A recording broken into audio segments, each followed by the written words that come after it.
pessoal, boa noite, tudo bem? Sejam muito bem-vindos a mais uma live aqui do nosso aquecimento do Start Rotulagem. E hoje eu e a Luísa, que eu já vou chamar ela aqui, vamos falar sobre os desafios da nova rotulagem nutricional na prática. Então, normalmente a gente fala bastante da teoria, né, do que está escrito ali na legislação, do que a RDC 429 diz, do que a IN 75 diz, mas eu e a Luísa já começamos a colocar isso em prática e a gente vai descobrindo alguns desafios, né, algumas informações que ou não ficaram muito claras ou que são difíceis de colocar em prática. Então é sobre isso que a gente vai falar aqui. Lembrando que esse é o aquecimento para o Start Rotulagem, que vai ser um evento online e gratuito, que vai acontecer sem ser na próxima semana, na outra. E para participar é só se inscrever no link que tá aqui na bio do Instagram, tá bom? 100% online, 100% gratuito e com muito conteúdo. Então, boa noite para todo mundo que já está aqui com a gente. Boa noite, Cris. Boa noite, Rosana. Vamos chegando. Já vai deixando seu like, gente. Tem um coraçãozinho aqui embaixo, ó. Já aperta o coraçãozinho ali para dar like pra gente. E eu vou chamar a Luísa. Peraí.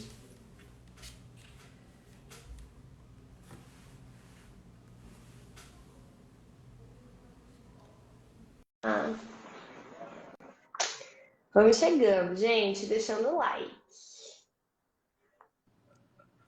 Hello! Deixa pra trás. E aí, Bino, tudo bem? Tudo bom e você, Bino? Como estamos? Hoje é o dia da treta, né? Hoje é o dia da treta, porque falar de desafios da nova rotulagem na prática é treta na certa. Sim, Voltou. claro. Pronto, voltei, estou aqui, tá vendo? Luísa e suas invenções tecnológicas aqui, tá vendo? Se apresente pro pessoal. Olá, gente, tudo bem? Boa noite, obrigada aí todo mundo que está assistindo. Eu sou a Luísa, eu sou da Nutralíder, sou nutricionista, trabalho com rotulagem, com assuntos regulatórios. Estou aqui no Instagram, no @Nutralíder. E eu e a Aline somos as Binos, né? Porque a gente só se mete em treta, entendeu? É só confusão e encrenca e treta. E esse lado também, né?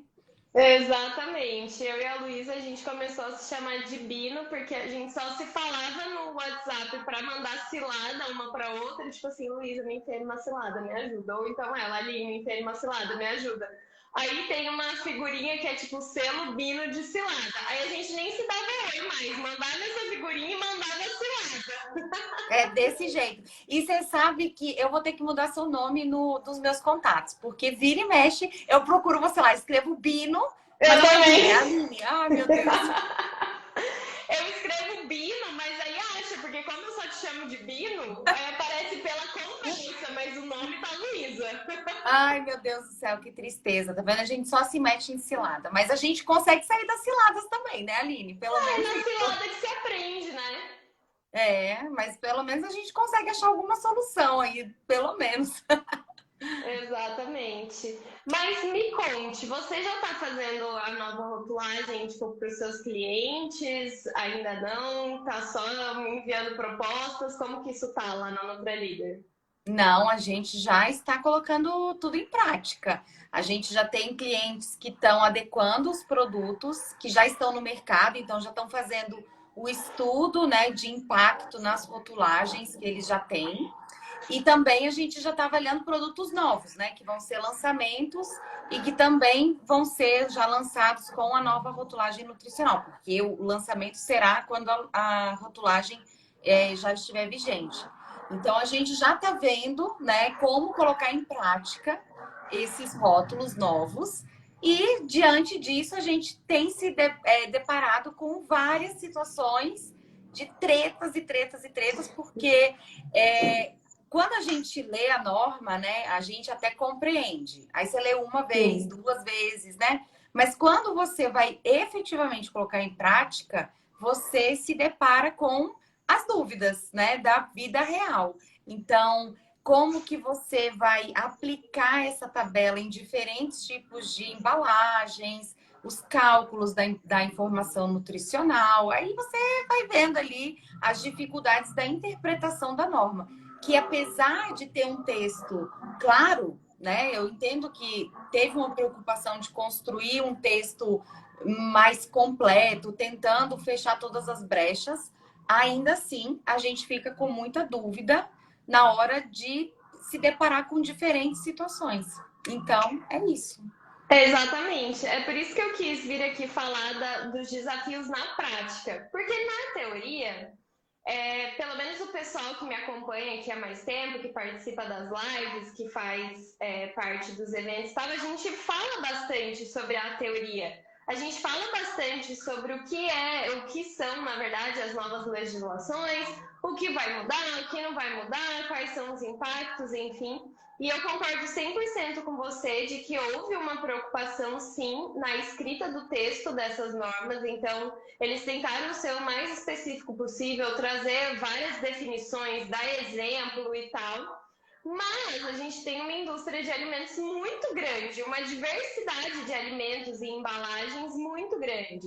Então, eu acho que não tem como, em uma só legislação, você definir e amarrar todas as pontas. Então, a hora que a gente vai para a prática, que a gente vê realmente brechas, ou então algo que a hora que você lê é muito claro, mas aí o produto que você está trabalhando tem alguma especificidade, enfim, aí as coisas vão se desenhando, né? Eu ainda não estou trabalhando especificadamente com a nova rotulagem, eu não estou efetivamente fazendo um serviço para nenhum cliente meu.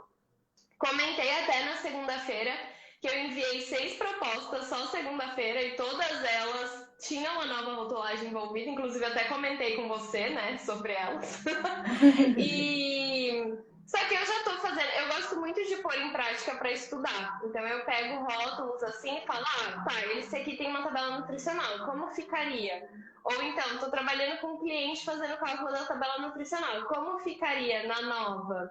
E no Vida de Rotulagem também, né? Porque já tem lá, tá em construção o novo módulo da nova rotulagem nutricional.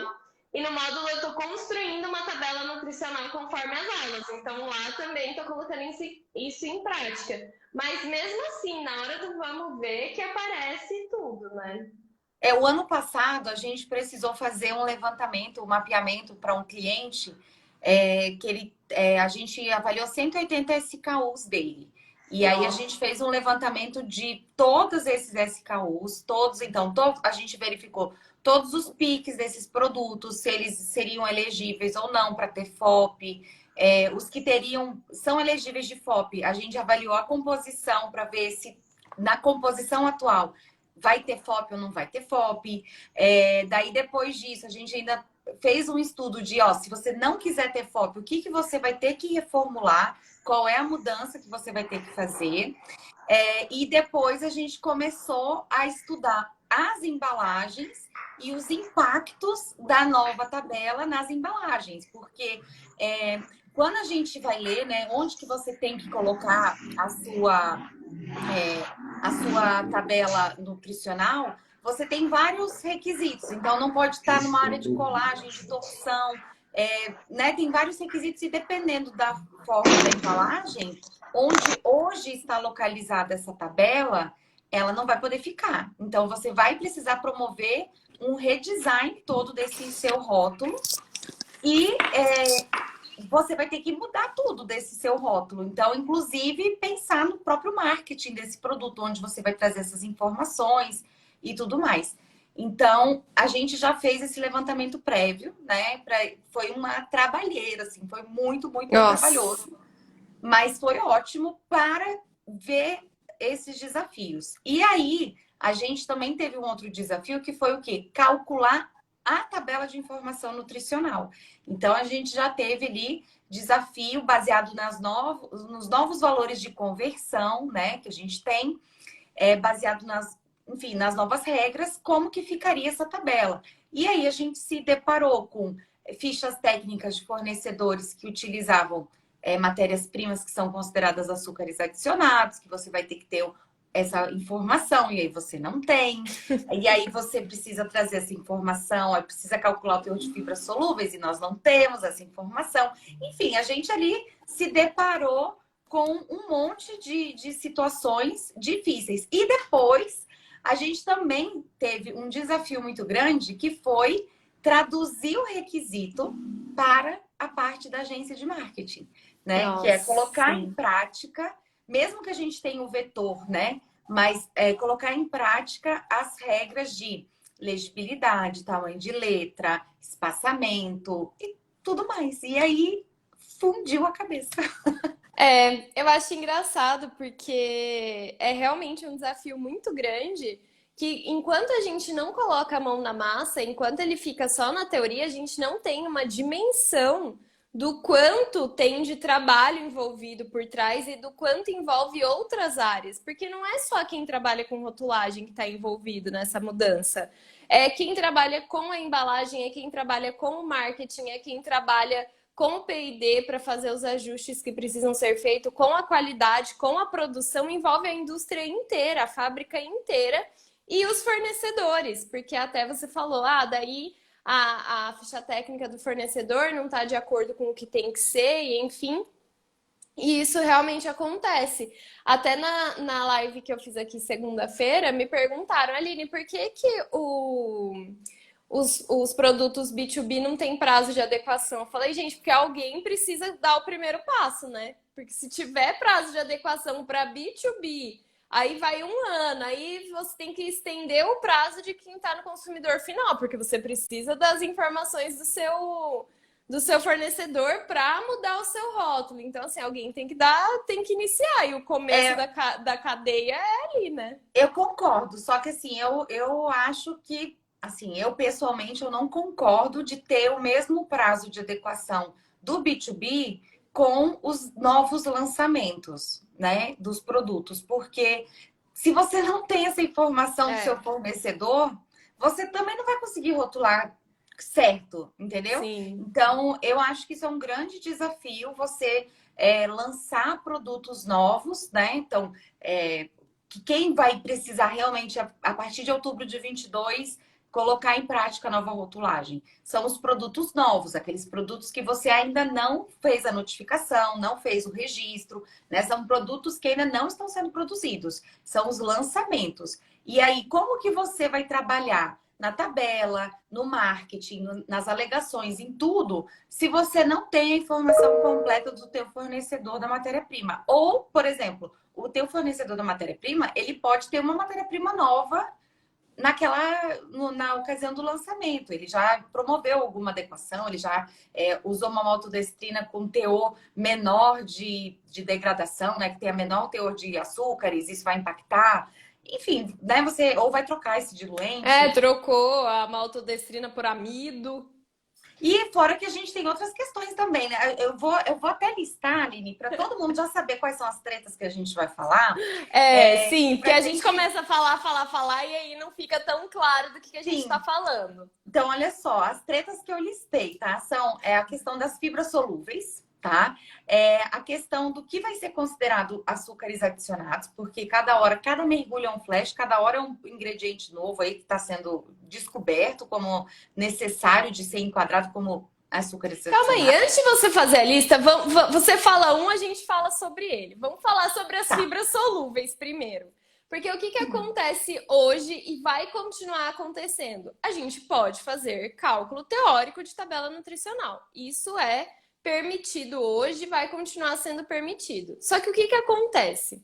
Hoje, a Anvisa traz ali também os fatores de conversão, caso necessário, que cada grama de carboidrato tem 4 quilocalorias, cada grama de proteína tem 4 quilocalorias, cada grama de gordura tem 9 quilocalorias. E aí, agora, isso mudou, né? Não para esses especificadamente, mas esses fatores de conversão. Porque antes, eu nem lembro, eles traziam eles trazem, né, algum fator de conversão para fibra ou é considerado dentro do carboidrato? A polidestrose a polidestrose ela já tinha essa contribuição de 1 quilocaloria por grama, se eu não me engano. Mas é porque assim, a definição de fibra, né? A própria definição, a fibra é um carboidrato, mas é um Sim, carboidrato que não é digerível. Então, sim. por isso que você, apesar de ser um tipo de carboidrato, e às vezes a gente encontra laudos de análise ou até mesmo fichas técnicas de fornecedores que quantificam as fibras dentro dos carboidratos pela própria característica. Só que como não é absorvida, você não ganha caloria desse alimento porque você não recebe. Porém, temos mudança nessa nova legislação. Exato, porque agora foi definido um fator de conversão para fibra, mas não é simplesmente Solúvel. assim, fibras, é. Então, não é tipo, fibras são. Quanto que foi definido? Eu nem sei. Dois, um? 2 Dois, quilocalorias para né? cada grama. Mas para É, as fibras solúveis, né? é, Então, exatamente. A gente por vai que precisar foi fazer dado essa isso? diferenciação.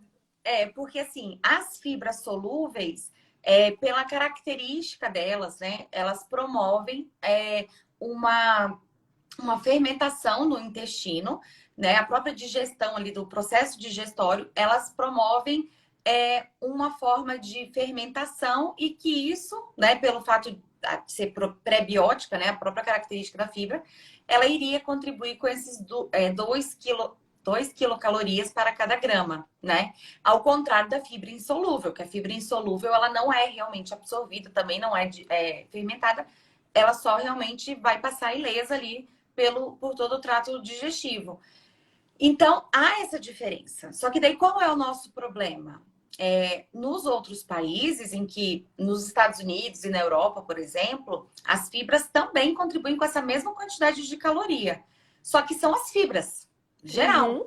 né? Então, quando você tem a felicidade de ter um fornecedor que é internacional e que ele já está adequado às regras dos Estados Unidos ou à regra da Europa, e ele já traz separado fibras alimentares, ele traz lá fibra insolúvel e fibra solúvel. Beleza, você sabe o teor de cada um. Só que a gente não tem essa informação para todos os tipos de ingrediente e nas tabelas de informação tabelas de composição dos alimentos, nós não temos também esse teor separado do que é fibra solúvel e do que é fibra insolúvel.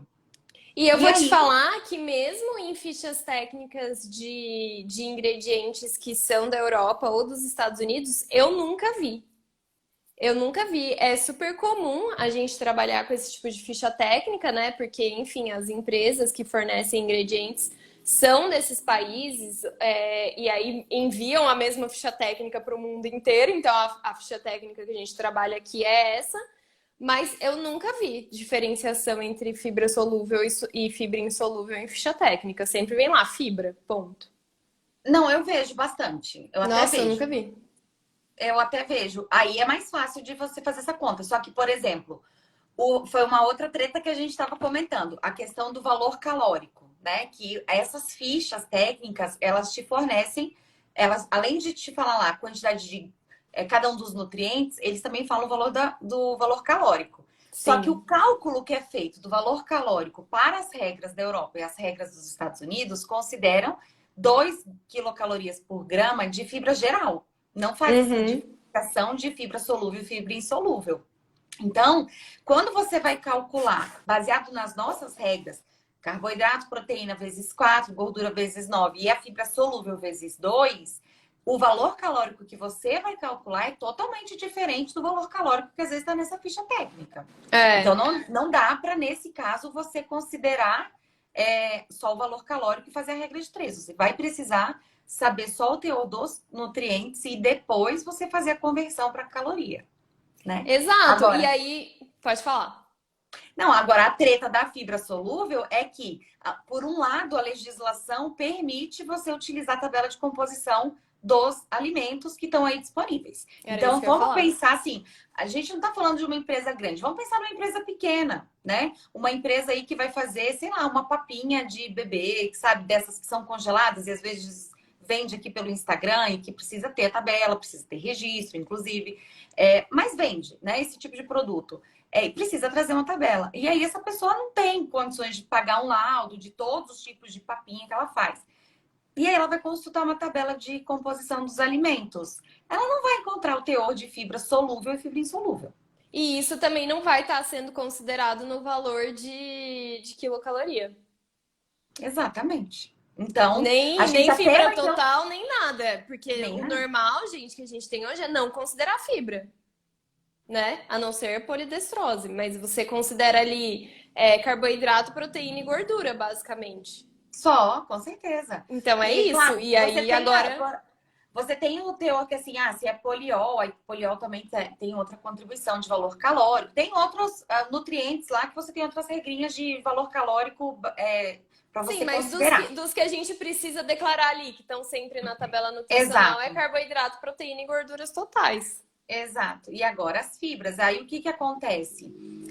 Se você não tem esse dado, você não vai considerar, né? E aí eu ainda tinha uma esperança de que esse cálculo das fibras solúveis fosse apenas quando você adicionasse o ingrediente fibra solúvel no alimento. Então, por exemplo, eu vou fazer um produto, fazer um biscoito e eu vou colocar inulina, que é comum isso acontecer também. Você tem uma inulina dentro de um biscoito.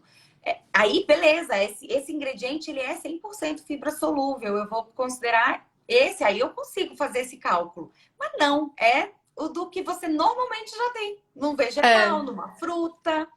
E Mas nós é não muito temos louco, informação. né? Porque daí até a Carla perguntou aqui. Tipo, e aí, onde a gente busca essa informação? Pois é, Carla. Essa é a treta que a gente tá jogando aqui. Não é que a gente tem a resposta para as tretas, não, gente. A gente tá aqui contando os desafios pra gente debater. Compartilhando. Exatamente, porque Vamos estourar juntos. e a gente estava conversando sobre isso, né, Luísa? Porque, a meu ver, assim, do que eu entendo, a partir do momento que é permitido fazer um cálculo teórico e 100% teórico, e é permitido você usar as fichas técnicas dos seus fornecedores, e é permitido você usar a tabela de composição nutricional dos alimentos, né, desde que confiáveis, óbvio, você pode usar isso. Entendeu? Então, assim, eu até falei pra Luísa, eu me preocuparia com esse negócio de quanto vale uma fibra, quanto não vale, se eu tivesse fazendo todo o cálculo teórico, se eu não tivesse a informação de quilocaloria dos alimentos que eu tô trabalhando, e aí eu precisasse estimar esse valor. Aí sim, eu teria que pegar lá, tanto de carboidrato vezes 4, tanto de proteína vezes 4, tanto de gordura vezes 9, tanto de fibra solúvel. E aí, como que eu ia achar essa informação? Ia ter que ir atrás de fornecedor para ver se tem essa informação, ou tem que fazer análise, gente. Tem que mandar para análise, pelo menos de fibra, para saber quanto é solúvel, quanto é insolúvel. E aí você fazer vezes 2. Mas daí, para mandar fazer análise de fibra, será que não é mais fácil você mandar fazer a análise de quilocaloria, enfim, que não seja por cálculo? Olha, eu não sei. Agora eu vou. Assim, a gente fez até um levantamento de qual era a metodologia de cada uma dessas tabelas de composição dos alimentos, para verificar o que eles falavam. Então, para saber se em algum momento, quando eles estavam ali fazendo a tabela, né, a Taco, a Tabinute, se em algum momento eles mencionavam que eles faziam esse cálculo de fibras separados, né? O cálculo de fibra insolúvel e o cálculo de fibra solúvel. Mas não fala, não fala. Eu tô enlouquecida com a tabela do IBGE, porque tem umas. Uma das únicas que traz a quantidade de açúcares dos alimentos. E eles também não falam qual é a metodologia que eles usam. E tem uns valores que são muito absurdos, tipo assim, que não fecha, que açúcares têm mais do que carboidrato. E aí, se você. O que eu pensei, né? Eles separaram o que é carboidrato não açúcar e o que é açúcar. Mas não. Aí não soma, passa de 100. Exatamente. Se você soma, não dá. Então, como que foi feito esse cálculo? A gente até mandou e-mail para eles para entender, mas não responderam até agora. Porque o que acontece? O carboidrato, a análise, o teor de carboidrato, ele é feito por diferença. Então, os outros, até mesmo os açúcares, você consegue quantificar. E aí, quando você vai juntando tudo e faz a diferença, às vezes não bate mesmo. Então, mas não faz sentido, né? Aquela hora que você olha e fala, tem alguma coisa errada aqui. Não tem como um mel ter 100 gramas de mel, onde, sei lá, 50 gramas são açúcares e 78 são carboidratos, ou É, 78 são açúcares e 50 são carboidratos. Essa conta não está fechando. exatamente, exatamente. Esse que é o problema. E aí a gente fica aqui sofrendo nessa, entendeu? E ficamos aqui juntos porque essa é uma treta ainda sem solução. Não tem solução, gente. Essa treta Essa da treta, fibra, a gente tá só inclusive, expondo para vocês, para compartilhar esse sofrimento que a gente vive no nosso WhatsApp. e eu já conversei, inclusive, com a Amanda também sobre isso. Ela já tinha mandado pergunta para a Anvisa, eu também já tinha mandado pergunta. E aí, teoricamente, a Anvisa falou que vai disponibilizar algum documento orientando como fazer nesses casos das fibras. Então, Mas teoricamente. eu não sei se a pergunta de vocês envolvia isso, porque nesse caso da fibra eu nunca mandei pergunta, mas citou alguma coisa sobre precisar sempre fazer essa verificação do cálculo de quilocaloria, ou eu posso usar o que está ali na composição, na tabela de composição nutricional, posso usar o que está na ficha técnica? Não, a Que Anvisa foi o. falou que isso é uma responsabilidade da empresa que está rotulando e que se ela não tem essa informação numa tabela, ela vai ter que fazer análise. Não, tudo bem, mas eu tenho a informação na tabela. A Taco me diz quanto eu tenho de carboidrato, de fibra, de proteína, de gordura, de caloria. Eu tô usando a Taco. Mas não fala fibra solúvel, né? Não fala, Então, mas assim, fala é fibra e fala caloria. responsabilidade. Então, mas ele fala que é responsabilidade das empresas saber a composição do seu produto, rotular corretamente. Então, assim, se você sabe que um vegetal. Porque, por exemplo, todas as fibras solúveis que a gente tem, por exemplo, a inulina, ela vem da chicória. Então, é óbvio que um vegetal vai ter fibra solúvel. É, e aí, a Anvisa falou que é responsabilidade da empresa que está fazendo o produto saber a composição correta e rotular corretamente. Ou seja, jogou aí para a torcida. É E eu culpa quero ver. nossa. Mas tipo assim, eu também fico pensando como que eles vão fiscalizar isso. Pois é. Porque eu duvido que eles vão pegar o meu produto no supermercado, mandar para análise, mandar fazer análise de fibra solúvel e análise de valor energético por análise, não por cálculo, que eu esqueci o nome da análise. Duvido Por que vão fazer isso. calorimetria. Por calorimetria, exatamente. Não vão fazer isso. E aí, se falarem, Numa onde você se baseou nisso aqui? Eu vou falar aqui, ó, na Taco. Então, você tem que ter os documentos que respondem a sua tabela. Mas numa Sim. análise fiscal, dependendo da análise fiscal, eles vão fazer análise laboratorial, sim. E Vão, mas você acha. Não, com certeza vão fazer análise laboratorial. Mas não análise de valor energético por calorimetria e nem análise de fibra solúvel. Eles vão fazer a composição nutricional que os laboratórios fazem normalmente. aí, não sei. Vai Que ficar é, aí a treta. Essa aí é uma inclusive. coisa que é pra gente responder no RHXP, entendeu? É pra gente saber como que vai ser. Exatamente. Com certeza falaremos sobre isso lá. Com certeza. Com certeza. Vamos pra próxima treta? Próxima Porque treta, senão sim. gente Senão a não gente vai passar ficar aqui, ó. 5 horas aqui. A próxima treta é sobre o que será considerado açúcares adicionados, né? Então, a gente tem ali a definição da legislação, do que é considerado. Eles citam alguns exemplos e quando você vai ver na prática, aí você pergunta assim, tá, mas e esse suco aqui, desse outro vegetal? Por exemplo, né, uma das nossas tretas aqui, açúcar de beterraba é um açúcar adicionado. Mas e o suco da beterraba? Ele não é considerado açúcar Porque, na adicionado. verdade, assim, o açúcar de qualquer fruta ou vegetal é considerado um açúcar adicionado. Então, assim, não é só o açúcar extraído da cana. Então, eu extraí açúcar de beterraba, é açúcar adicionado. Eu extraí De coco. açúcar da maçã, do coco, enfim, de qualquer lugar, é açúcar adicionado. Porém, colocar suco de maçã, colocar suco de laranja, colocar tâmara, que é açúcar em forma de fruta, não é açúcar adicionado. Só que aí começaram a surgir outras fontes de sucos que não foram pensadas na hora de fazer. Então, o suco de beterraba, o suco de cana, que não é caldo de cana, o suco de outros vegetais que não compensaram nisso na hora de fazer a legislação. E aí não sabemos se é açúcar adicionado ou não. O caldo de cana que a gente não conseguiu descobrir até agora. Conceito de caldo de cana da Anvisa, porque pro mapa que regulamenta bebidas vegetais e bebidas em geral, caldo de cana... mas caldo de cana é diferente de suco de cana para eles. Sim. Suco de cana é suco de cana, caldo de cana é caldo de cana. São coisas diferentes. Aí, pra Anvisa, a gente não descobriu ainda se é a mesma coisa. O que é caldo de cana pra Anvisa? Conceito de caldo de cana. Defina caldo de cana, por gentileza. Defina caldo de cana. O que você considerou como caldo de cana? Isso ainda não foi definido. Quando a gente pergunta para o mapa, eu entendi que o mapa também fez a egípcia. Tipo assim, olha, eu não sei o que é caldo de cana, porque o que eu regulamentei aqui é suco de cana. E caldo de cana não é igual a suco de cana, porque não é o mesmo, não é o sinônimo. Não é o mesmo processo, não é o mesmo nada, só é o mesmo vegetal, que é cana. Aí, por exemplo, a gente tem lá, a cana é um vegetal? É um vegetal. Os sucos de vegetal, eles estão excluídos do conceito de açúcares adicionados.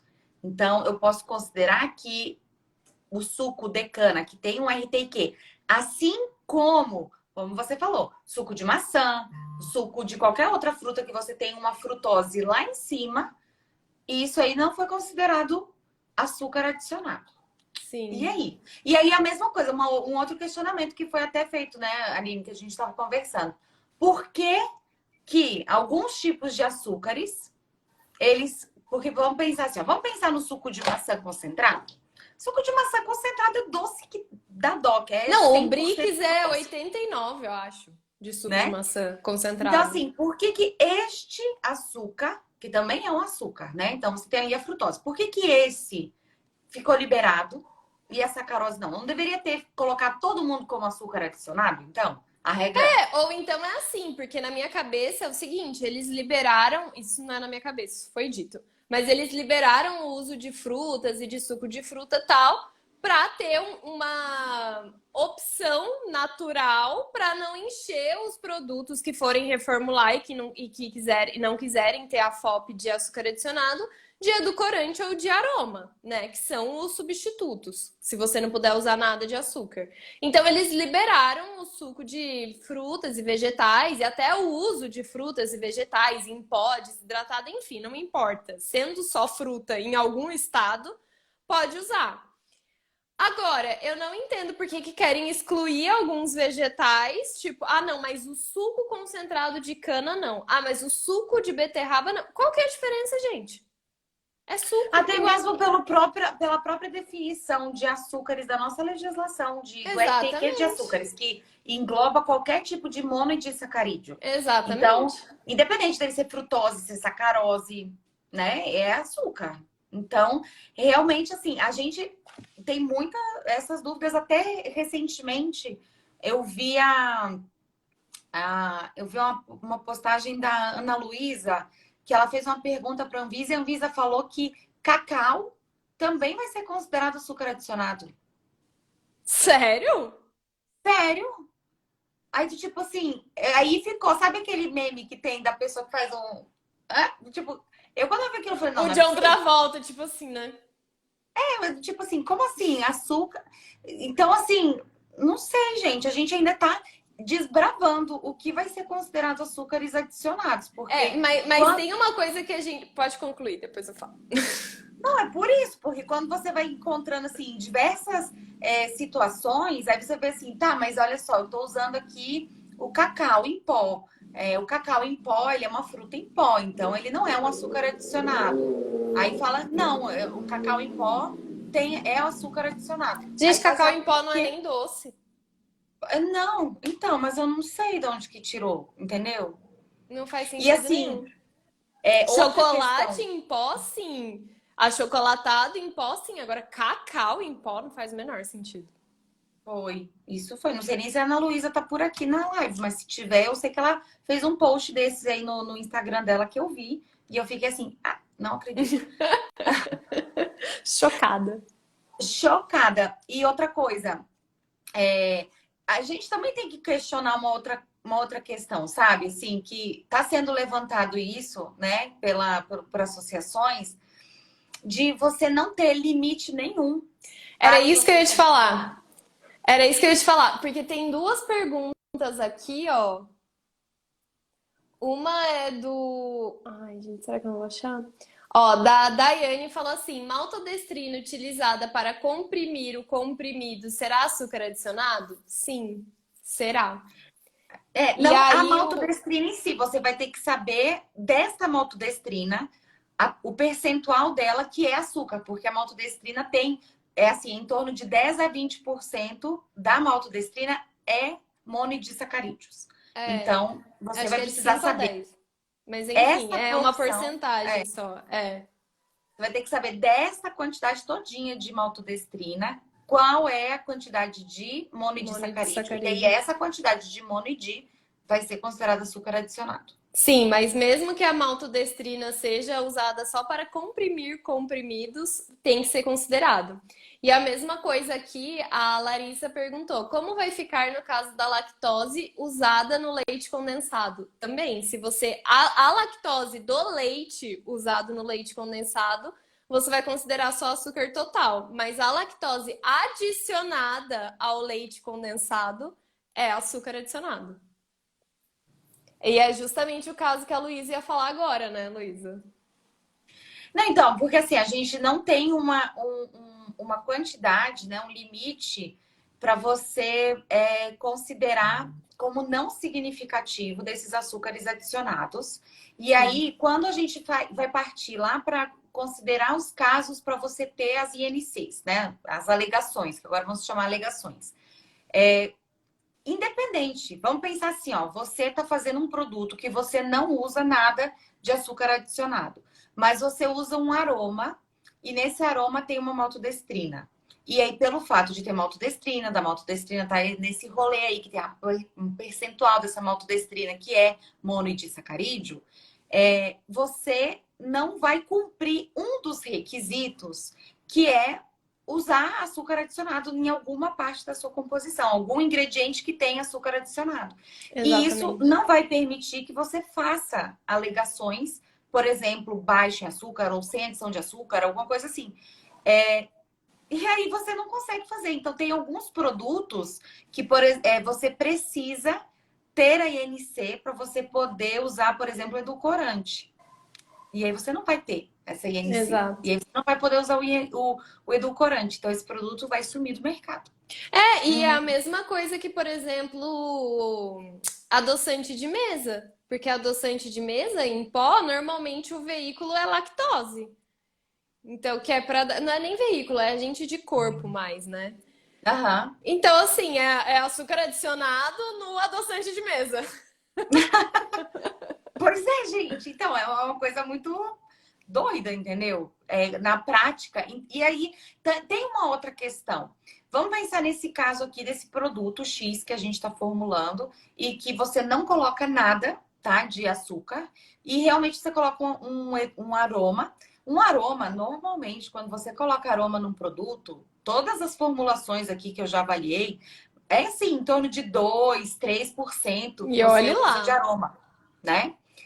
Aí você imagina, do total do seu produto, 3% vai ser aroma. Deste aroma, você tem a maltodestrina, que essa maltodestrina tem uma pequena porcentagem que você falou, vamos colocar 10% de monoidisacarídeo. Será que essa quantidade tão irrisória de açúcar vai realmente conferir um sabor doce para esse produto a ponto de você não poder falar que é sem adição de açúcares? Ou É. que esse açúcar tão pequenininho que vai ter ali te impede de você fazer essa INC, porque senão você estaria enganando o consumidor, porque na verdade tem sim açúcar adicionado?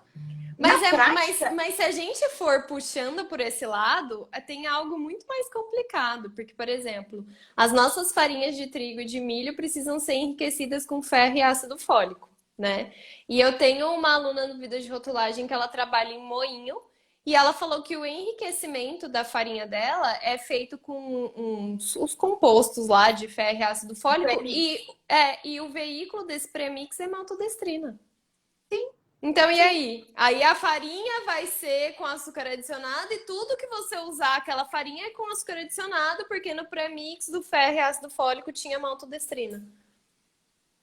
E, Aline, e o que me preocupa, sabe? Eu vou ser bem sincera, assim, eu não sei, gente, se todo mundo que trabalha com ingrediente se ligou ainda que essas normas de rotulagem nutricional se aplicam também para os ingredientes, né? Então, que os ingredientes precisam estar com as fichas nutricionais adequadas conforme a legislação nos modelos de tabela e com essas informações muito claras e transparentes para todo mundo. Eu Exato. vejo, sim, grandes empresas que, enfim, eles já estão se mexendo, sim, mas eu vejo que outras empresas, não sei, acho que o pessoal não se ligou ainda que, né, a água tá chegando. Eu não vou falar isso, não. A Mas, água tá gente, a gente batendo precisa. lá. Tá batendo. E nós precisamos, ó, correr. E aí é isso. Então você pensa assim: ah, mas eu forneço premix de vitaminas e minerais. Tá bom, só que você fornece para N tipo de indústria, né? Não só para suplemento, que não vai ter FOP, mas para outros tipos. E aí, qual vai ser o impacto disso lá na frente? E aí, e também é importante aqui a gente falar que eu sei que assim, todo mundo que está aqui assistindo é consumidor de algum nível, né? Então, a gente aqui é profissional, mas a gente também é consumidor. E às vezes a gente escuta o consumidor que é leigo nesse assunto, ele se indigna, ele fala assim, cara, a indústria está pedindo um tempo muito grande para adequação, mas se a gente for puxar aqui, gente, olha o tanto de treta que a gente está tirando de poucas, né, de duas bolinhas aqui que a gente falou das tretas, mas olha o quanto que isso impacta, né, em toda a cadeia, em toda a rotulagem. Então não é simples mesmo a gente trazer essa Mas, adequação, porque pode mas falar. Luiz, eu vou falar, vou fazer o contraponto aqui, porque é o que você falou. Nossa, é muita coisa, é muita coisa. Mas eu tô começando a ver as empresas se mexerem agora, 2022. Entra em vigor em outubro. O que que elas fizeram desde outubro de 2020? Não sei, estavam lá fazendo outras tretas, indo lá dentro da própria. Principalmente o que você falou de ingredientes. Porque, gente, nós, tipo, nós, né? Como se tivesse uma indústria, mas as indústrias do B2C, que já comercializam direto para o supermercado, que fazem o produto final, já tem que ter isso. Então, bem ou mal, já está acostumado a ter uma informação nutricional, já sabe que tipo de análise que tem que fazer, já sabe onde que tem treta, onde que não tem treta, enfim. Mas, e as indústrias de ingredientes que nunca precisaram se preocupar com isso? Que quando muito tinham ali uma informação nutricional na ficha técnica e a gente ficava feliz da vida. Quando estava completa, quando não vem só o valor energético, quando não vem só carboidrato, proteína e gordura, quando não é picado. Agora, além de ter que ter tudo, tem que ter tudo dentro das normas. Então, assim, cadê esse movimento também acontecendo? E eles que nem têm prazo de adequação, é outubro de 2022, meu filho. Tudo adequado. E não vai ter prorrogação, né, Aline? Então, assim, não vai ter, a gente vai ter que rotular mesmo. Então, a gente precisa correr, né? Precisa correr mesmo para colocar tudo em ordem. Então, gente, assim, ó, a gente precisa para ontem colocar tudo isso. A gente precisa muito dessas informações. A gente só vai conseguir rotular correto se toda a cadeia rotular correto. Então, são muitas tretas aí que a gente precisa colocar em prática, mas ok, eu entendo o que você está falando. Acho que a gente tem que fazer também essa. Colocar assim, eu não posso mais dormir, né? E também não é para as pessoas acharem assim, ah, mas eu tenho só outubro de 23, tenho muito tempo. Gente, não tem. É para ontem que vocês precisam se programar o estoque das embalagens, programar aí se vai precisar fazer algum tipo de reformulação de produto ou não.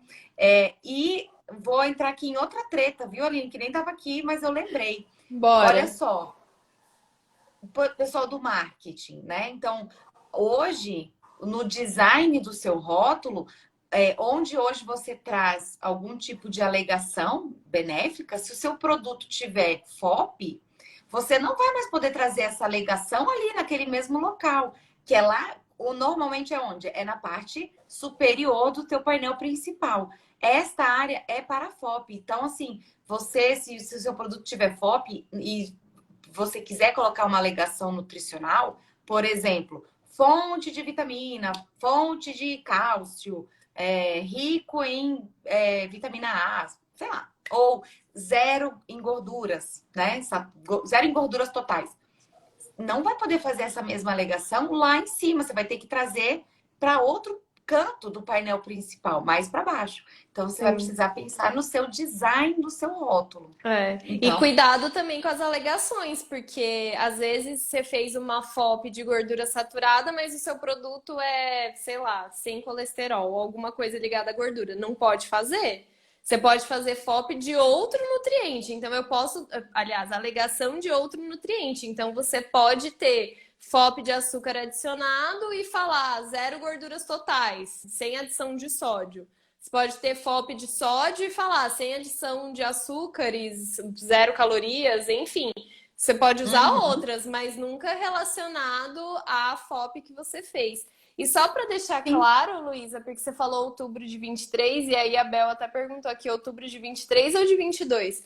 É que a legislação entra em vigor em 9 de outubro de 2022. E nessa data, os produtos que são comercializados exclusivamente para processamento industrial e serviço de alimentação têm que estar adequado, não tem mais prazo. E produtos novos também, né? Lançamento que não estão no mercado ainda. Quando o produto já está no mercado, já está sendo produzido, vai ter mais um ano para adequação. Então, aí é outubro de 23, por isso que a Luísa falou outubro de 23. Mas no seu caso, né, vai ter que ser outubro de 22, né, de ingrediente. O seu não tem jeito, agora... Bel, é 22 mesmo. Agora, outra treta, né, que eu acabei de lembrar é essa questão, assim, definição de produto food service, né? Porque a gente tem muitos produtos que são da linha food service, só que se você for ali naqueles atacadões ou os atacarejos, você consegue comprar. Então, porque os produtos que são destinados a serviços de alimentação, esses produtos food service, eles não vão ter FOP.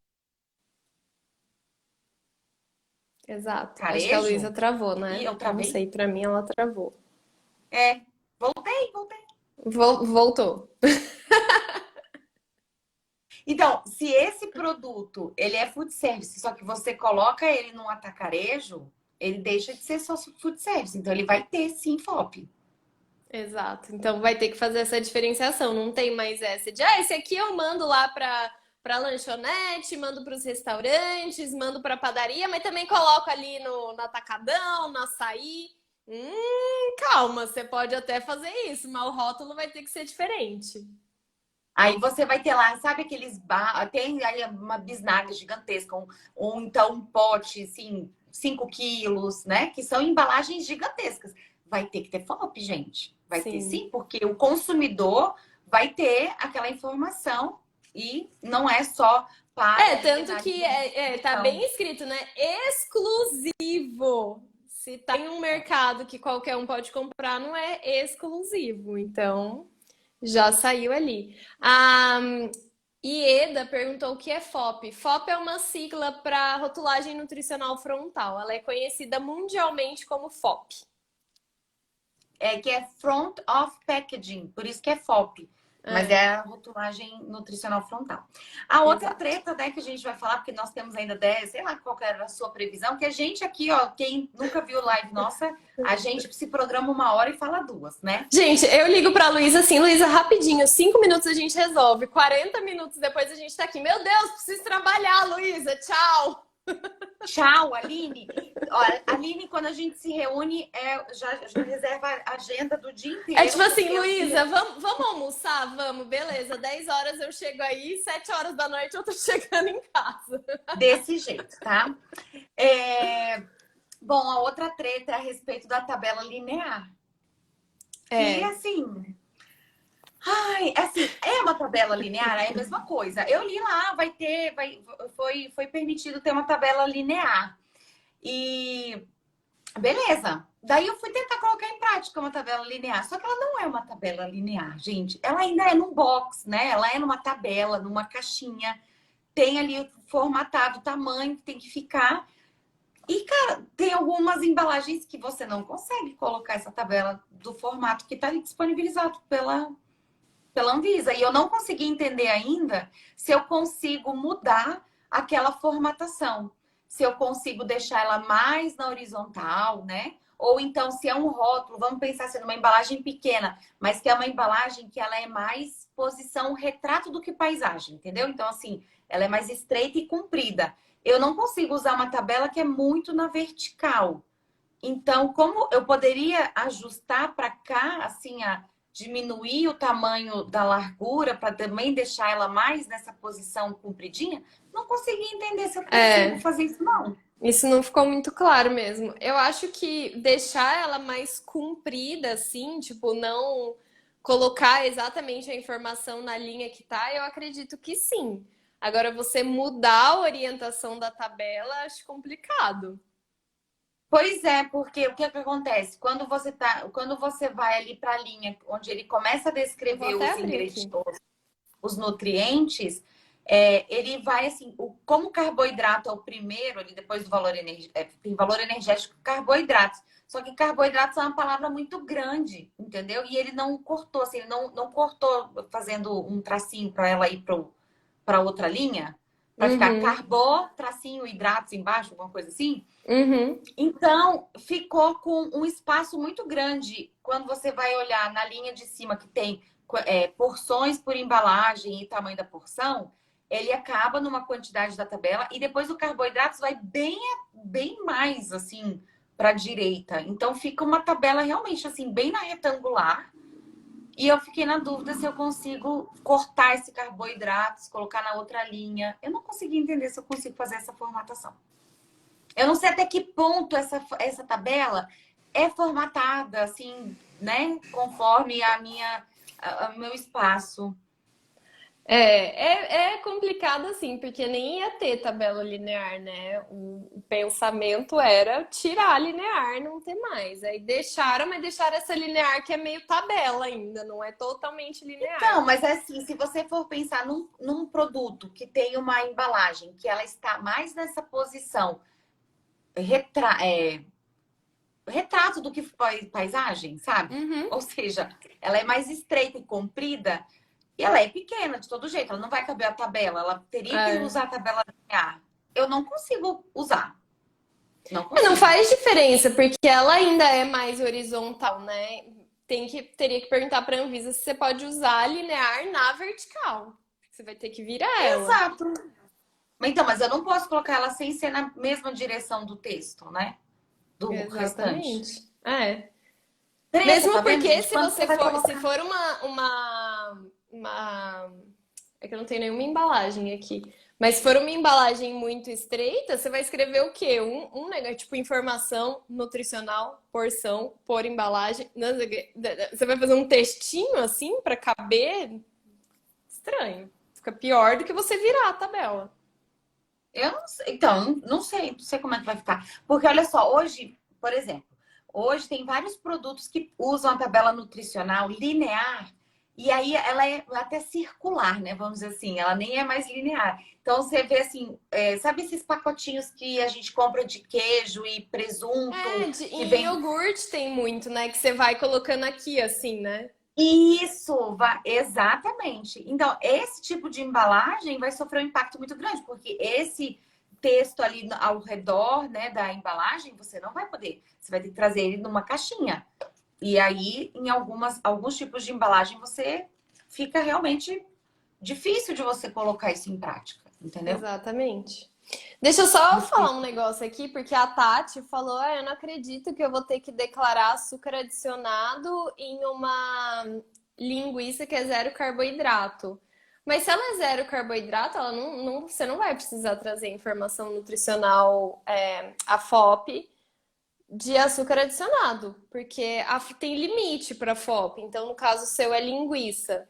O limite é de 15 gramas, 15 ou mais, né, gramas de açúcares adicionados por 100 gramas de linguiça. Se você não usa nada de açúcar, não tem como você ter essa quantidade. Acho que eu perdi uma parte aí da sua conversa da linguiça, mas não tem como ser zero carboidrato e ter FOP de açúcar adicionado. Isso não vai acontecer, não tem como. É que ela falou alegação de açúcares adicionados, mas na tabela vai ter que trazer essa linha, né?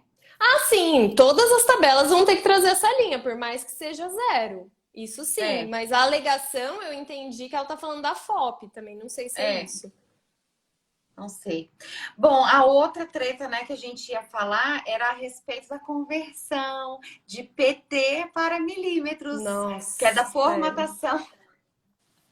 formatação da tabela, que a Anvisa tentando ajudar, né, os designers quando fossem fazer o rótulo, ferraram a gente aqui do outro lado que não entende nada de Photoshop, Illustrator e nada disso mais.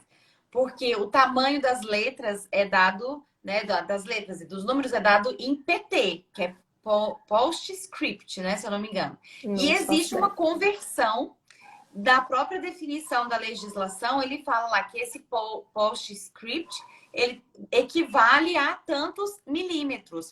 Só que daí, né, lá foi Luísa fazer essa orientação, né, de quanto que tinha que ser. Eu não consigo fazer a medição em PT, consigo fazer a medição em milímetros. Não estava batendo. Não batia, não batia. É, E porque o design, lá se a gente for no Word, por exemplo, construir a nossa tabela no Word ou no Excel, que é normalmente o que a gente usa, porque a gente não necessariamente é designer, né?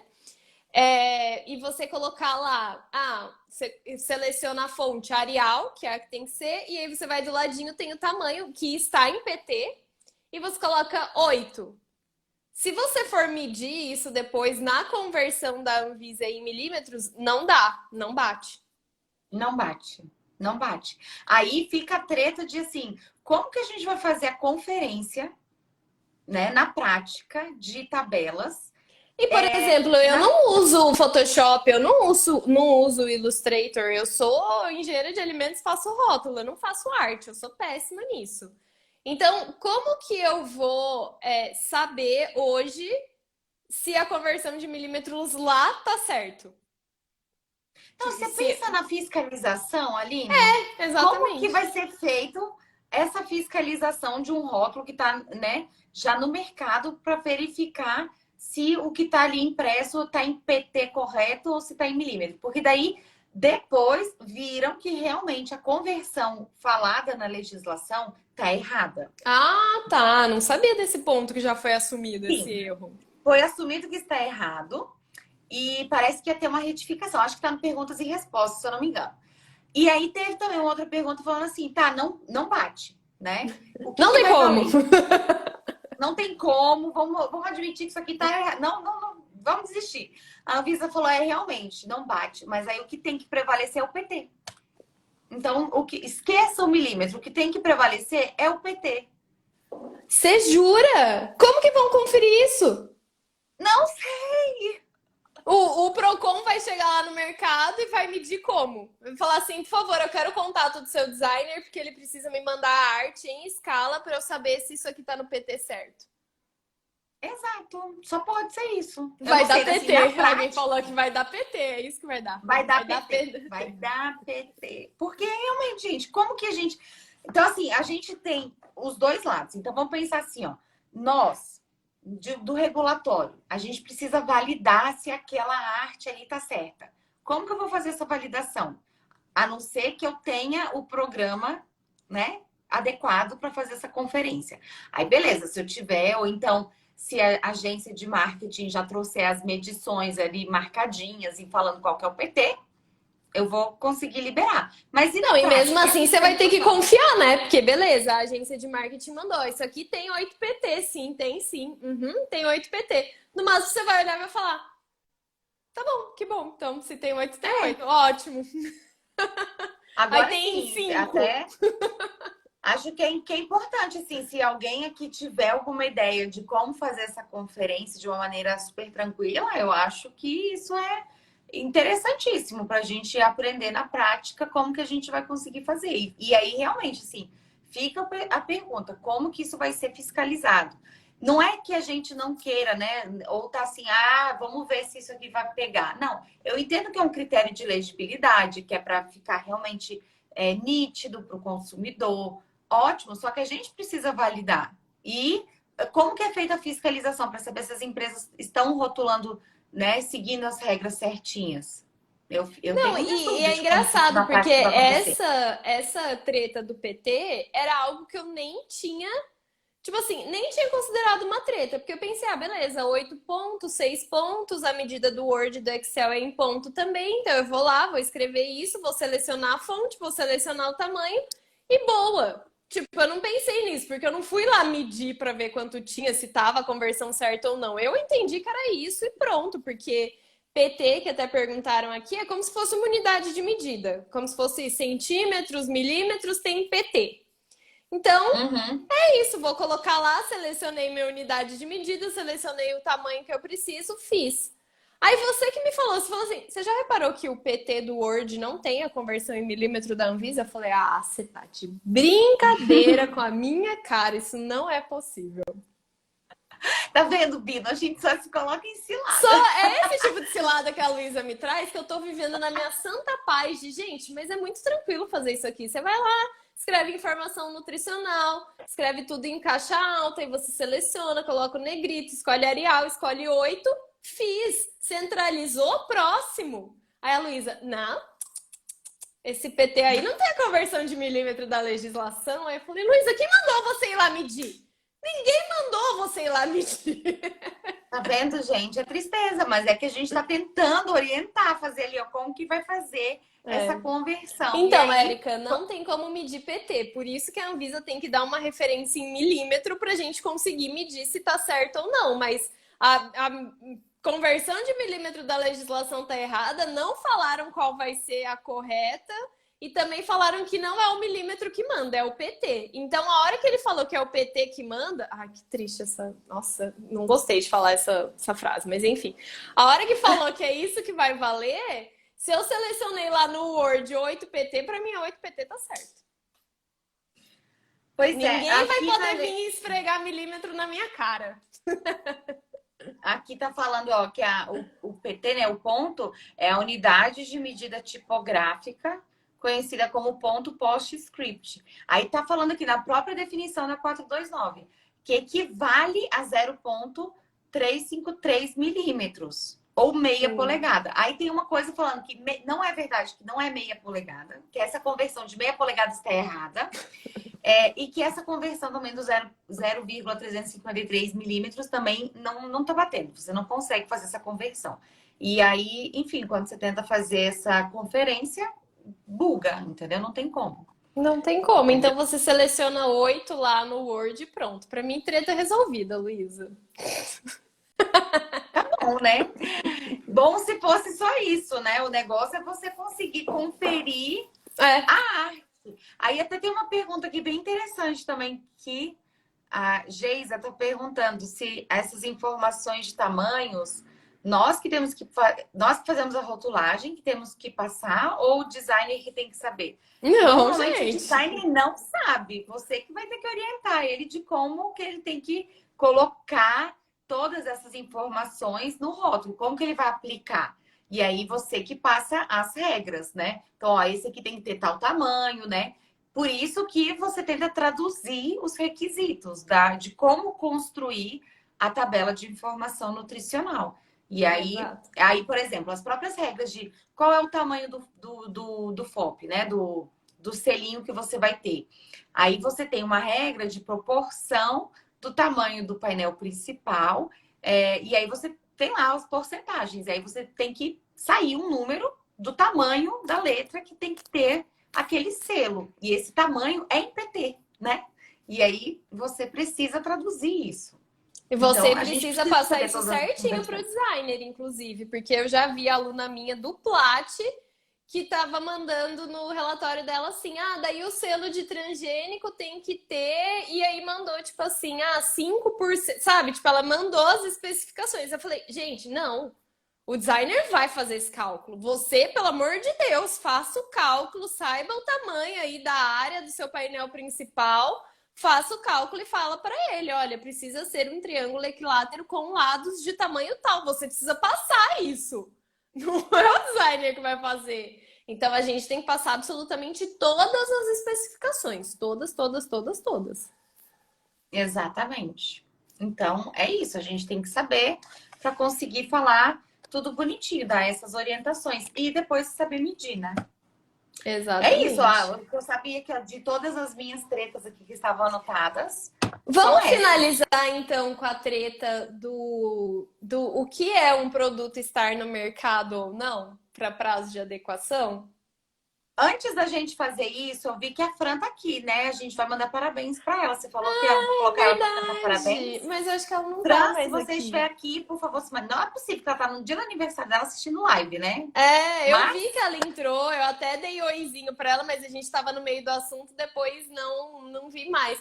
Mas, gente, hoje é aniversário da Fran, do consultora Safer Food. Eu tive a paixão de falar com ela o dia inteiro e não dar parabéns, até que, graças à boa Luísa, ela mandou num grupo que a gente tá lá falando que é aniversário da Fran. Então, Fran, se você estiver aí, parabéns, muitas felicidades. Você sabe que a gente te ama demais e que você é uma pessoa muito incrível. E se você não estiver aí, tá gravado que depois você assiste. Depois eu te mando e fala lá, mandei, parabéns pra você. nós mandamos parabéns para a Fran hoje, com toda felicidade. É, Sim, a treta, então, de quando que vai entrar em vigor a própria legislação, né? Então, assim, a gente está enfrentando, né, já vários questionamentos de empresas para saber efetivamente quando que a regra vai ser considerada, porque a legislação fala do prazo de adequação e de quando que a legislação tem o prazo de adequação e, enfim, quando que vai ter que começar a usar e quem que vai ter que começar a usar em outubro de 22. Então, aqui na 429 fala que os produtos que estão no mercado, eles terão prazo de adequação de 12 meses a a partir da entrada partir. em vigência. Isso. Então, quando que entra em vigor? Outubro de 2022. 9 de E o que outubro de 2022. 9 de outubro de 2022. O que são os produtos que estão no mercado? Produtos que estão no mercado são produtos que você já regularizou, que você já tem registro, que você já fez a notificação, que você já foi lá no mapa e fez o registro no CIF, enfim. São produtos que você já produz, já estão na sua linha de produção. E você faz, comercializa e coloca para vender. E aí, o que acontece? Eu já recebi perguntas, por exemplo, tá, mas esse meu produto eu já produzi e aí ele tá no mercado. Beleza. Agora, o lote que eu vou produzir a partir de 9 de outubro, ele tem que sair da minha fábrica já com a nova rotulagem, porque ele ainda não está no mercado, porque eu ainda não produzi, porque ele ainda não foi fabricado. Que é um Não, lote não é novo, isso. não um produto novo. Isso, mas não, você pode continuar produzindo vários lotes, a sua produção não vai parar, porque a partir do dia 9 você tem que colocar rotulagem nova. Não é assim. Você vai ter de 9 de outubro de 22 até 8 de outubro de 23 para você promover adequação em algum desses momentos, tá? Isso. Então você vai continuar produzindo. É um produto que você já regularizou. Agora, por exemplo, um produto que é novo, tá? É um produto que você não lançou. Esse produto que vai ser lançado a partir de 9 de outubro de 22, ou seja, você a partir de 9 de outubro você vai fazer o registro, você vai fazer a notificação. Este produto que ainda não está sendo comercializado, aí sim ele vai ter que ser considerado um lançamento e ele vai ter que ter a FOP. Então, por exemplo, também era uma dúvida, né? Por A exemplo, FOP não, né? Toda nova rotulagem. toda nova. Agora, por exemplo, é um produto que eu já produzo, só que eu vou colocar num pack promocional. Então, eu vou fazer uma embalagem comemorativa, eu vou fazer um combo especial para o Natal. Vamos pensar, já que a gente vai estar próximo do Natal. Então, eu já faço um biscoito e aí eu vou fazer um pacotinho especial para o Natal. E eu vou colocar 2 tipos de biscoitos numa outra embalagem. Isso é um produto Isso é um novo, novo produto, exato. tá? Agora, é um produto que eu já estou ali sempre fazendo? Não. Aí já é um produto que eu já estou realmente produzindo, eu vou continuar produzindo. Por quê, gente? Porque a ideia é você escoar a Exato, sua isso é embalagem. justamente para não ter desperdício de embalagem, para não ter prejuízo para a indústria. É a mesma coisa. Você não vai precisar mandar recolher do mercado que está sendo produzido, fazer toda essa logística reversa, jogar fora todas as suas embalagens e mandar fazer uma nova. Não, e se ele chegou no mercado dia 8 de outubro de 2023, ele pode ser comercializado até o fim do prazo de validade dele. Ele só não pode mais chegar no mercado a partir de 9 de outubro de 2023. Aí não. Mas ele pode, tudo que já chegou no mercado dentro do prazo de adequação pode ser comercializado até o final do prazo de validade. Isso é justamente para não precisar fazer todo esse gasto com embalagem, com logística e tudo mais. E até o que a Laila perguntou. Pode falar. Que mercado, né, que está falando aqui, mercado é o que você já está fabricando e colocando à venda, mas não quer dizer que seja o ponto de venda. Então, porque o que acontece? Às vezes você produz e você sai da sua fábrica e manda para um distribuidor, ou é um produto que você faz importação, por exemplo. Então, né, não quer dizer que no mercado seja no ponto de venda, seja realmente um produto que já está sendo comercializado.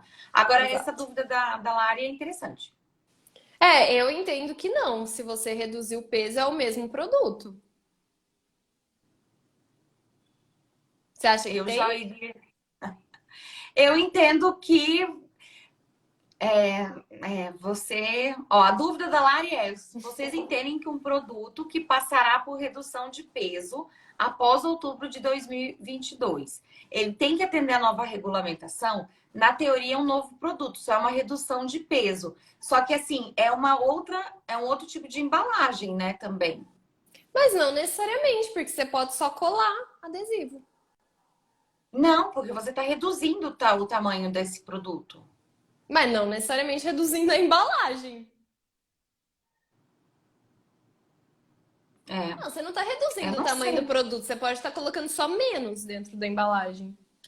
Porque olha só, considerando que quando você faz a notificação, você não informa o tamanho da embalagem, nem o peso líquido da embalagem.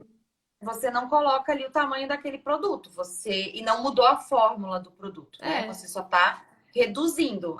Você poderia continuar fazendo. Eu acho que precisa pensar muito no caso a caso. Tipo, você mudou alguma coisa no seu produto? Você, tipo, de alguma forma é um novo produto? Se sim, aí eu entendo que você precisa mudar. Mas eu entendi do que ela falou aqui que ela não mudou nada. Ela só, tipo, antes colocava 500 gramas de biscoito dentro do pacote, agora ela vai pegar o mesmo biscoito, colocar dentro do mesmo pacote, só que ela vai colocar 300 gramas. Isso que eu entendi. Pra mim, não sei se vai ser no mesmo pacote, mas ela vai colocar... Não, mas na mesma embalagem, entendeu? Não vai ter uma grande mudança. Só vai mudar o peso líquido, ela vai ter que fazer o aviso de redução de peso líquido, vai ter que alterar o peso líquido e só. Isso, pra mim, continua sendo produto que já é comercializado. Agora, a Érica está perguntando aqui da regularização. Quando você faz o comunicado de início de fabricação, você não necessariamente precisa trazer ali o tamanho da embalagem, tá? A embalagem, aquele campo que fala no comunicado, você só tem que trazer o material desta embalagem, mas você não precisa trazer todas as versões de tamanho nessa comunicação. Então, você pode fazer. E você ter várias formas de apresentação. Um produto com 900 gramas, outro produto com 500 gramas, outro com 300. Mas é uma única notificação. Você não precisa trazer o tamanho, né, do peso desse produto no comunicado, tá? A não ser que peça especificadamente, né? Porque, por exemplo, isso varia muito de cidade para cidade. Em Barueri, por exemplo, uma vez que eu participei ali do processo de fazer isso para uma fábrica de lá, você tinha que mandar uma imagem do rótulo. Você podia mudar depois, mas na hora de fazer o comunicado, você tinha que ter um rótulo. Mas assim, a legislação que rege, que é a Resolução 23, nas próprias orientações de como preencher, ela não obriga que você traga essa informação do peso nem o rótulo. Teoricamente, isso varia de cada vigilância, né? A É, necessidade, tem vigilância que você precisa mostrar laudo, tem vigilância que você sim, precisa mostrar a fórmula do produto. Vai depender, mas a regra mesmo, que vale para todo mundo, a regra da Anvisa fala que você só precisa fazer o comunicado e nos campos do comunicado você não precisa trazer o tamanho, o peso, você só traz o material, que é essa informação que é importante. Você precisa falar assim, é vidro, é plástico, é papel, o que, que é o material que vai estar em contato com o alimento. É isso que você precisa informar no momento daquele campo da embalagem. exatamente. Exato. Eu acho que é isso, né? Só para deixar claro que eu vi que teve uma dúvida ali de lote, o que a Luísa estava falando é assim: vamos supor que a gente faz um biscoito de coco. Aí eu tô fabricando ali o meu biscoito de coco e eu troco de lote a cada 15 dias. Então eu produzi um biscoito de coco no dia 5 de outubro de 2023. Esse tá dentro do prazo ainda. Não, calma. 5. 5 de Não, outubro porque de. depois, não, é porque depois 15 vai estar fora já. Eu produzi 10 de setembro de 2023. Então, eu produzi o lote. Aí eu vou e mando lá para ser comercializado na embalagem sem trocar. Eu vou produzir depois de 10 dias, então vai ser 25 de setembro. É outro lote, mas ainda está dentro do prazo de adequação. Então, por mais que seja outro lote do mesmo produto, eu ainda posso continuar comercializando. Então, foi isso que ela quis dizer. Eu só não posso comercializar dentro do prazo de adequação se eu mudar o meu produto. Então, esse meu biscoito de coco tem açúcar e eu vou trocar por edulcorante e aroma porque eu não quero fazer FOP. A partir do momento que eu troquei, isso já é outro produto. Aí não Isso. está mais dentro do prazo de adequação. Aí eu já preciso fazer a nova rotulagem para esse novo biscoito de coco. A mesma Mas eu também o que eu coisa. falei, o que eu também falei foi o seguinte: um produto, vamos pensar assim, ó, 8 de outubro de 22 eu vou produzir um biscoito. Aí, no dia 10 de outubro de 22 eu vou produzir o mesmo produto. Aí, uma das dúvidas foi, a partir do momento que entrou em vigor, mesmo que eu vou produzir, né, um novo lote que eu vou produzir do produto, é, eu já teria que, neste lote do dia 10 eu já teria que estar adequado? Não, porque não quer dizer que são novas produções. Eu vou continuar produzindo esse produto e eu vou promover a adequação da rotulagem entre 9 de outubro de 22 até outubro de 23. Em algum desses momentos, eu Exato. posso continuar a minha produção, embalar todos os meus produtos, que é um produto que eu já tenho na minha linha, é algo que já está programado, algo que eu já fiz. Agora, nesse caso, como você falou, eu mudei a minha fórmula. Não, a partir do momento Isso. que eu É mudei um a novo fórmula, produto. é um lançamento. Daí, a partir do momento que eu lancei, é já com a nova Que é a rotulagem. mesma coisa que você falou de juntar em uma única embalagem dois produtos que eram vendidos separadamente. Então eu tenho a minha rosquinha de coco e tenho a minha rosquinha de chocolate. Eu vendo rosquinha de coco e rosquinha de chocolate. Aí chegou o Natal e eu falei, nossa, eu vou fazer uma lata bem bonita e vou colocar rosquinha de coco e rosquinha de chocolate. Então aí eu tenho um novo produto, porque é uma embalagem onde tem a rosquinha de coco e a rosquinha de chocolate. Isso se torna um novo produto, que são as Isso. duas juntas. Antes eu tinha só as duas separadas.